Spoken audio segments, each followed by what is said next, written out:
নমস্কাৰ সকলোকে। আজি কবিতাটোৰ নাম হৈছে সৰাফুলপাহ। মই সুধিছিলোঁ, ফুল ভাল পোৱানে তুমি? তাই কৈছিল, ভাল পাওঁ, কিন্তু ছিঙিবলৈহে বেয়া পাওঁ। মই সুধি পেলালোঁ, তেতিয়াহ'লে মোৰ সপোনৰ ফুলনি বাগিচাখনৰ যতন ল'বানে তুমি? তাই মিচিকিয়ে হাঁহিলে, কিন্তু একো নক'লে। মই আকৌ ক'লোঁ, মোৰ মৰমৰ ফুলপাহ তোমাৰ খোপাত গুজি দিবলৈ বৰ মন যায় জানা। পিছে কি কৰোঁ কোৱা, তুমি যে বেয়া পাবা ফুলপাহ ছিঙিলে? এইবাৰ তাই মোৰ চকুত চালে আৰু উত্তৰ দিলে, তুমি কিয় তেনেকৈ ভাবিছা?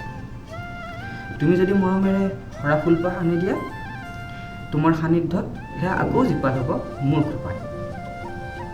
এইবাৰ মই বাছ চাই ৰ'লোঁ তাইৰ চকুলৈ।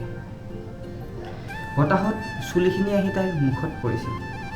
মোৰ ক'বলৈ মন গৈছিল, তুমি মোৰ সপোনৰ ফুলপাহতকৈও বহুত বেছি ধুনীয়া।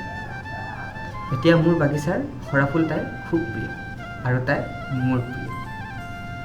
কেনেকুৱা পালে জনাবলৈ একদম নাপাহৰিব।